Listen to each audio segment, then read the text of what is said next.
জীবনে এখনো পর্যন্ত সবথেকে বড় রাজনৈতিক ভুল কোনটাকে আপনি মনে করেন?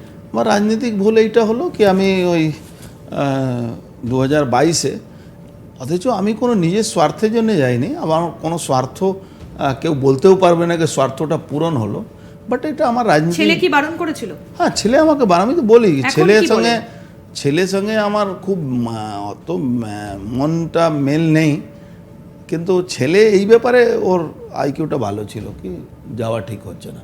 একজন নেত্রীকে আমরা অনেক লড়াই করে একটা জায়গা তুলেছিলাম একটা সময়, কিন্তু আপনাকেই তো গদ্দার কথাটা শুনতে হচ্ছে।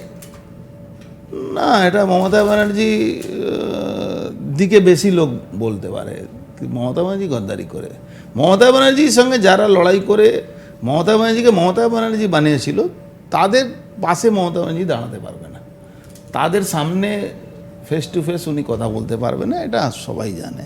এবার উনি মুখ্যমন্ত্রী আছেন, উনার মিডিয়া হাইপ বেশি পাবেন, তার জন্য উনি বলতে পারেন, লোক শুনছে, কিন্তু প্র্যাকটিক্যালি উনার এই বলার অধিকার নেই কি আমরা গদ্দারি তো উনি তৃণমূলের সমস্ত কর্মী যারা মার খেয়েছে, খুন হয়েছে, যাদের বাড়ি লুটপাট হয়েছে, সিপিএম তাদেরকে কেস দিয়েছিল, এখন তাদেরকে উনি গদ্দার কি করে বলুন? এখন তো উনি নিজে। আপনাকে সেই সময় বলা হয়েছিল যে ব্যারাকপুর থেকে টিকিট দেওয়া হবে?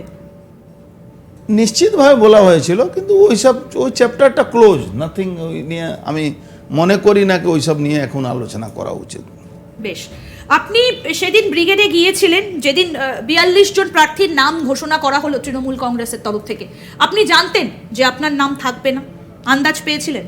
হ্যাঁ। তাহলে কেন গিয়েছিলেন? দেখুন, কেন গেছিলাম, আমিও মানুষকে দেখাতে চাইছিলাম কি উনি যে সবাইকে নিজে যখন লাভ হয় তখন উনি করেছেন, আর যখন লস হয় তখন বলেন অমুক করেছে। তো আমি দেখাতে চাইছিলাম কি উনি কমিটমেন্টের লোক না, উনি যার থেকে যে লাভ হবে, বেনিফিট হবে তার সঙ্গে, আর যখন তার থেকে লাভ হবে না তাকে ছুঁড়ে ফেলে দেওয়ার ওনার অভ্যাস। মানে উনি যে লোককে গদ্দার বলেন, অ্যাকচুয়ালি গদ্দার উনি। আচ্ছা, অর্জুনদা, একটা বিষয়, আপনি বিজেপি থেকে তৃণমূলে এলেন 2022 সালে, কিন্তু আপনি এমপি পদ ছাড়লেন না, তারপরে বেশ কিছুটা সময় তৃণমূলের সঙ্গে থাকলেন, কিন্তু আবার ব্রিগেডে আপনার নাম ঘোষণা করা হলো না, আপনি দিল্লি চলে গেলেন, গিয়ে বিজেপিতে জয়েন করলেন। আপনি তো বিজেপির এমপি ছিলেন, তাহলে আবার নতুন করে বিজেপিতে যোগদান করার ব্যাপারটা একটু হাস্যকর হয়ে গেল না? বিজেপি ছিলাম, বিজেপির এমপি ছিলাম, বিজেপি হয়ে এমপি ছিলাম, কিন্তু যেহেতু আমি তৃণমূল জয়েন করেছিলাম অফিসিয়ালি, তখন আমাকে অফিসিয়ালি আবার বিজেপিতে জয়েন করতে হয়েছিল। এটা কোনো হাস্যকর ব্যাপার নেই। আমি তো তৃণমূলে আমাকে জয়েন করিয়েছিল অভিষেক ব্যানার্জি, কিন্তু আমি সেই পদটা এমপিশিপটা ছাড়িনি, কেন অনেকে তখন ছিলেন এরকম, এই জন্যে আমাকে আবার জয়েন করতে হলো, যেহেতু আমি তৃণমূলে জয়েন করেছিলাম, আবার বিজেপিতে জয়েন করতে হয়েছিল। আমি তো বললাম, সেটা আমার একটা বড় রাজনৈতিক ভুল ছিল। 10ই মার্চের টিকিটটা কি আগে থেকেই কাটা ছিল বিমানের, দিল্লির টিকিটটা? না না না না, আমি জানতাম কি আমাকে টিকিট দেবে না, তা সত্ত্বেও আমি বিমানের টিকিটটার কথা বলছি, আমি বলছি তা সেদিন তো আমি দিল্লি যাইনি, আমি তো অনেক পরে গেছি। আচ্ছা, অনেক পরে গেছেন। বেশ, একটা প্রশ্ন আপনাকে করি, সেটা হচ্ছে যে এতদিন ধরে আপনি জিতেছেন, এমএলএ হয়েছেন, এমপি হয়েছেন, 2001 সাল থেকে আপনি এমএলএ, কোনোদিন কোনো মন্ত্রিত্ব আপনি পাননি, কোনো অভিমান আছে এজন্য, কোনো রাগ আছে, কোনো দুঃখ? দেখুন, মমতা ব্যানার্জি এমন একটা পলিটিশিয়ান কি ও যে সিঁড়িতে চড়েন সেই সিঁড়িটাকে ভাঙতে ভাঙতে যান। এই ভাঙতে গেলে আজকে দেখুন 2-1 বাদ দিয়ে কেউ নেই। আপনি কি ভাবছেন পার্থ চ্যাটার্জি এমনি ধরা পড়েছে নাকি? পার্থ চ্যাটার্জি সমস্ত তথ্য তো মমতা ব্যানার্জি ইডি সিবিআই কাছে ওনার ভাইপোর মাধ্যমে পৌঁছিয়েছেন। ওনার যে লোকগুলো ওনার উইকনেসটা জানতো, যে লোকগুলো ওনার খবরটা রাখতো, সবাইকে তো উনি শেষ করেছেন। কখনো ইডি সিবিআইয়ের হাতে তথ্য পৌঁছে দিয়ে, কখনো রাজনৈতিকভাবে। মমতা ব্যানার্জিকে যারা চিনেন না তারা হয়তো চিনেন না, আমরা মমতা ব্যানার্জিকে ভালো করে চিনি। মমতা ব্যানার্জি আজকে নিজে গদি বাঁচাবার জন্যে উনি যা ইচ্ছা তাই করছেন। দেখলেন তো এই নীতি আয়োগের মিটিংয়ে গিয়ে মানে ইজ ইট পসিবল? এটা সাধারণ বাচ্চা ছেলেকে বললে এটা মানবে না কি মমতা ব্যানার্জিকে যে কোথায় ওনার 22 নম্বর 21 নম্বরে জায়গা থাকা তাকে 7 নম্বরে নিয়ে আসলো আর তাকে বলতে দিয়ে বলছে কি আমার মাইকটা বন্ধ করেছে। Is it possible? Mamata Banerjee, আমি ছেড়ে দিন মমতা ব্যানার্জিকে, যে কোনো একটা ছোট রাজনৈতিক দলের একজনও যার এমপি থাকে সে যখন লোকসভায় বক্তব্য দেয় তার যদি 2 মিনিট 3 মিনিট বেশি বলে তাও ওকে কেউ আটকায় না। তো উনি মিথ্যা কথা বলেন সবসময়।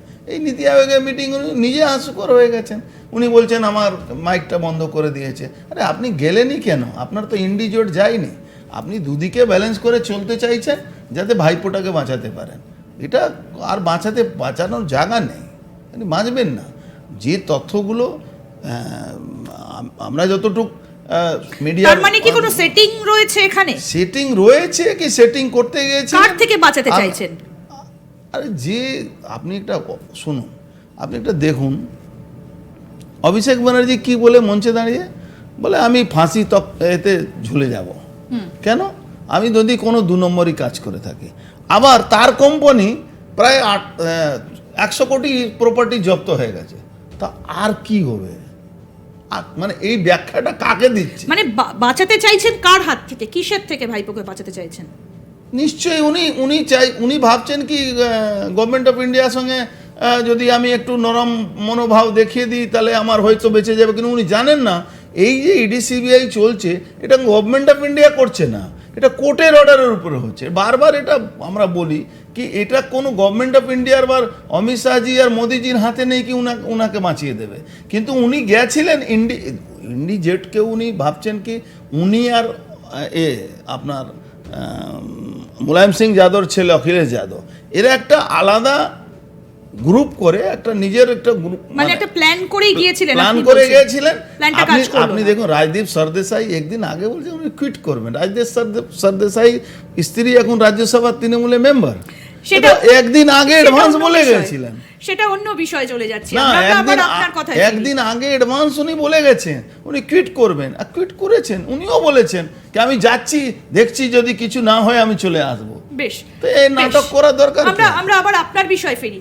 অনেকে বলেন, নিন্দুকেরা বলেন, যদি খুব ভুল করে না থাকি 165টা কেস আপনার এগেইনস্টে ছিল। এই কেসগুলো ঢাকতেই আপনার তৃণমূলে যাওয়া, সত্যিই কি তাই? তো একটাও কেস তো শেষ হয়নি।